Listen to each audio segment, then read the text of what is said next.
Hello, I'm Patricia, a 32-year-old woman whose early years were marked by the profound loss of my mother. This tragedy deepened the bond I shared with my father, who devoted himself to meeting my every need. This significant loss made me cautious about opening my heart, and for a long time, I thought I might remain single. Then I met Peter, a caring and persistent gentleman who is now 34. We were introduced by a friend who was worried about my prolonged singlehood.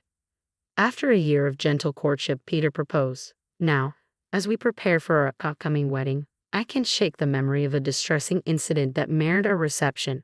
Under the influence and oblivious to the crowd's murmurs, my in-laws confronted me publicly, demanding that I contribute an additional $55,000 monthly, half my salary, as a show of financial worth.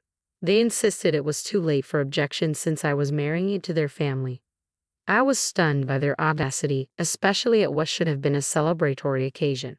My face drained of color, and just as I began to collect myself, my father intervened. He took the microphone from them and sternly reprimanded my in-laws, reminding them of the embarrassment they were causing. This episode not only shocked me but reinforced the cautious approach I've always taken in relationships. Despite the love and support from my father and Peter, navigating these family dynamics has been a new challenge. From the moment Peter and I started dating, his kindness and attention brought me true happiness. He became such an integral part of my life that envisioning a future together felt natural. When he proposed, it was clear we were on the same path. Peter always knew the right words to ease my doubts. "Don't worry if you're uncertain about something. I'll be here for you until you feel better. I love you, Patricia. You can always rely on me," he would say. His promises and presence provided a warmth that only deepened my affection for him. When I shared the news of our engagement with my dad, his joy overflowed, and he even shed a few tears. "Wow, Patricia, you're finally tying the knot. I'm over the moon for you," he exclaimed. We shared a light-hearted moment as I playfully teased him for being so dramatic, a sight I rarely saw. "I used to worry you might never settle down," he admitted, his concern surprising me but showing just how deeply he cared. His heartfelt congratulations meant everything, especially knowing the sacrifices he made raising me alone. As Peter and I dove into wedding planning, our lives became a whirlwind of activity. Our jobs filled our weekdays while weekends were dedicated to organizing our big day, leaving us with little free time. Eventually, we found a day to visit Peter's parents for the first time since our engagement. Despite our hectic schedules, we were eager for this visit. When we arrived at his parents' house, nerves fluttered in my stomach. Peter noticed and reassured me with a comforting smile. "Don't worry, my parents are really kind." His words eased my anxiety slightly. As I rang the doorbell, Peter's mother greeted us. "Mom, I'm home," Peter announced cheerfully. "Welcome home." "Peter, it's so nice of you to come," she said warmly, her eyes lighting up at his presence. I followed with a polite introduction. "Nice to meet you. I'm Patricia, Peter's fiancée." However, her initial warmth seemed to cool slightly as she turned to me. The smile she offered was polite but lacked the affection she had shown her son, and her gaze felt scrutinizing. This subtle shift left me feeling uneasy as we stepped inside. Peter's mother led us into the living room, her reserved demeanor persisting. With a tone that felt more interrogative than conversational, she began, "Patricia, I'm curious about what you bring to the table. Peter is our treasure, our only child. If you're going to marry him, you must be suitable. Are you worthy of him?" Her directness caught me off guard. I hadn't expected such a frosty reception from my future mother-in-law and struggled to find a response. "Remember, you'll be joining our family. Are you prepared for that?" she continued. While marrying Peter would indeed mean becoming part of his family, her high expectations felt unreasonable. After all, Peter's family wasn't a prominent dynasty, and I wouldn't even be living with them. The pressure of her questions weighed on me, and as I hesitated to reply, she grew impatient. "When I ask you a question, answer promptly. You're being rude," she snapped, her voice rising. "I want to know if you're ready for this." Feeling overwhelmed, I managed to respond, "I hope Peter and I will support each other in our marriage." Her reaction was dismissive. "That's such a naive thing to say. Your job as a wife is to support Peter. You clearly don't understand the basics." Just then, Peter's father, who had been sitting nearby, intervened. "Honey, please calm down." He turned to me with an apologetic smile. "I'm sorry, Patricia. I hope you weren't too upset by my wife's words." "It's okay. I replied, trying to stay composed. I understood that Peter's mother was protective of her son and might have spoken hastily.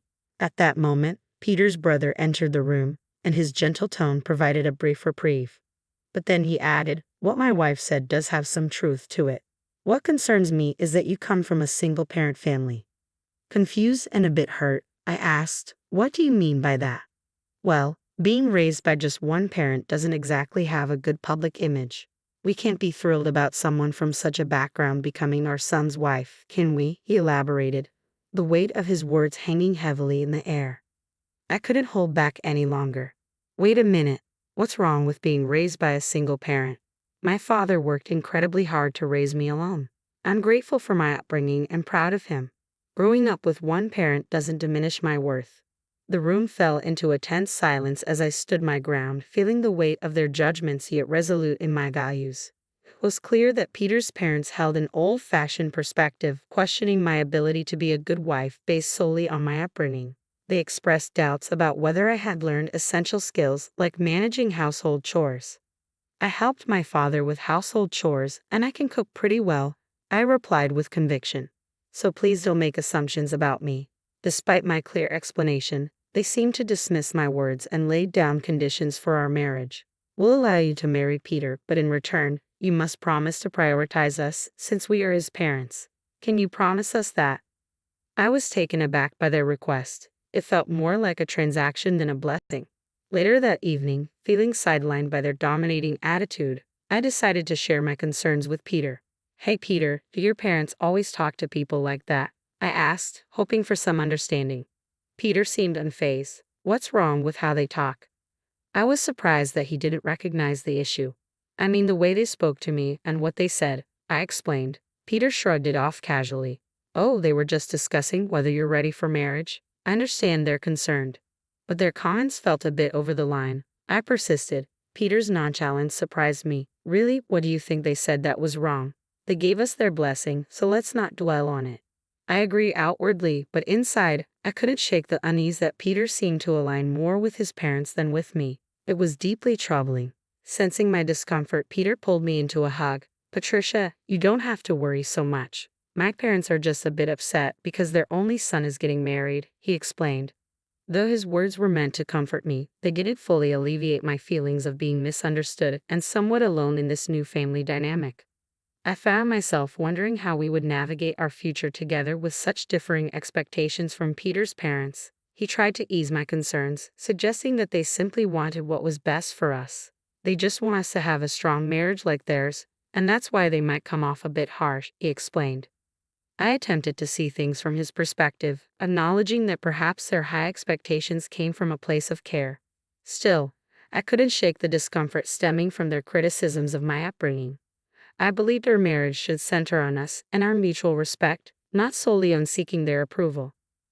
As I grappled with these thoughts, our wedding day arrived, filled with profound emotion. Walking down the aisle with my father, who had raised me alone, was a moment I would cherish forever. As Peter and I exchanged vows and rings to the sound of applause, I felt overwhelming joy, realizing the significance of the commitment we were making. The lively atmosphere at the reception, filled with congratulations from friends and colleagues, made for a truly memorable day. Despite my initial misgivings about Peter's parents, the happiness of the occasion reinforced my belief in our decision to go through with our plans. However, as we prepared to greet our guests, I noticed that Peter's parents were visibly intoxicated, their behavior becoming slightly erratic, which made me uneasy. An uncomfortable moment unfolded when Peter's mother, a bit too forcefully, pulled me aside and said in a commanding tone, "Patricia, listen to me. After this wedding, you are going to dedicate yourself entirely to us. Get ready because we will test you rigorously." Some guests chuckled, mistaking it for a joke, but I felt the tension in the air. Shortly after, Peter's father took the microphone, glanced at me, and remarked, "Patricia, aren't you ashamed to wear a dress like that? It doesn't suit you at all."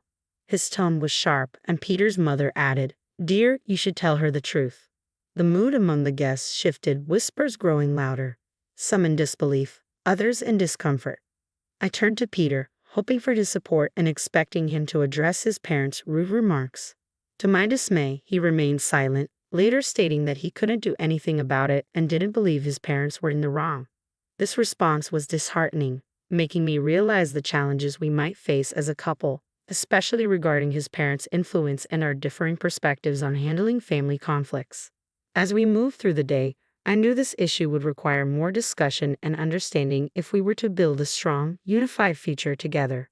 In the bustling atmosphere of the wedding hall, a harsh reality struck me. Peter would not shield me from his parents' harshness in the future. The situation escalated quickly when my in-laws, under the influence, unabashedly continued to berate me with unreasonable demands. "Well, you're married now, but to truly be part of this family, you need to prove you have enough money," they announced, adding that after we registered our marriage, I should give them several $1,000s each month, along with my entire bonus. Their words left me stunned. Such audacious demands at our wedding reception were the last thing I expected. My face drained of color as I stood there. My father stepped in, his voice firm yet respectful as he took the microphone from them. "Enough of this. Don't you realize how inappropriate this is?" he challenged. Peter's parents shot back defiantly. "Why are you interrupting us while we're talking?" Their sneers cut deep. I felt my temper rising in response to their cruel words about my father, but he remained composed. "You're even worse than I thought. Refusing to meet me just because I'm a single father is shameful. I never expected such bigotry from people associated with a respected figure." The mention of President Donald seemed to startle my father-in-law. "How do you know President Donald?" he asked, his tone shifting to one of concern. "He's a business partner of my company and, more importantly, an old friend of mine," my father clarified. He added, "And speaking of single parents, President Donald himself was raised by his mother alone, so your comments have inadvertently insulted the president of the company you work for." As realization dawned on their faces, the gravity of their blunder became apparent. My father-in-law's demeanor shifted dramatically from assertive to pleading as he dropped to his knees. "I apologize, sir. Please don't mention this to the president," he begged, his earlier bravado evaporating in the face of potential consequences. This sudden change marked a turning point in the evening, highlighting not only the thoughtlessness of their earlier remarks but also the respect my father commanded. As the night continued, I contemplated the complex dynamics of our newly extended family and the role I would choose to navigate within it. Amid the unfolding drama, my father-in-law looked utterly defeated, and guests reacted with a mix of laughter and disbelief, some capturing the moment on their phones. My dad, standing firm in his principles, replied, "Apologies can't undo what's been said." He then approached me quietly asking if I wanted to leave with him. I nodded, taking the microphone from Peter's hand. "Thank you all for the entertainment, but there will be no wedding. I will ensure that all gifts and contributions for this occasion are returned," I announced resolutely to Peter, his parents, and the guests at the reception. With those final words, I exited the hall alongside my father. As we left, I caught a glimpse of Peter and his parents, their faces a mix of dismay while relatives quickly gathered around them, concern etched on their expressions. The repercussions of that night were immediate. As I returned the gifts and explained the situation, many guests expressed their sympathy and commended my father and me for taking a stand against such unacceptable behavior. They appreciated our integrity in refusing to be manipulated by offensive demands. The incident left a lasting mark not just on our lives but on Peter's professional reputation as well. Colleagues who attended the wedding began to view him differently, tarnishing his standing due to his failure to defend me against his parents' unreasonable actions. The embarrassment became overwhelming for Peter, ultimately leading him to resign from his position. Additionally, the president of the company where my father-in-law worked caught wind of the fiasco, and the fallout was severe. Peter's father was demoted and transferred to a less prestigious role in a remote countryside office. Socially, Peter's family faced repercussions too, becoming somewhat ostracized by relatives due to the scandal. It was a regrettable series of events, but sometimes the consequences of one's actions are unavoidable. In the aftermath, I focused on rebuilding and strengthening my relationship with my dad. We spent more quality time together, finding solace and support in each other's company. Navigating such turbulent waters deepened my appreciation for everything he had done for me. One day, he invited me for a heart-to-heart conversation that took an unexpected turn. "Patricia, have you ever considered taking over the business?" he asked, hope and earnestness in his expression. Caught off guard, I hesitated. "Are you suggesting I I trailed off, unsure of where he was leading. He smiled slightly. Why don't you work towards becoming the president of my company? It was a significant proposal, and from his tone, it was clear he believed I was ready for the challenge. I'll do my best, I promise, excitement and nervousness swirling within me. After reflecting on my recent experiences, I decided to focus on advancing my career at my dad's company, setting aside romantic pursuits for now. I aimed to prove to both myself and my father that I could excel and perhaps even become a great leader like him. Currently, I am fully committed to learning all aspects of the business. The work is demanding but immensely rewarding, and I'm eager to embrace every opportunity that comes my way.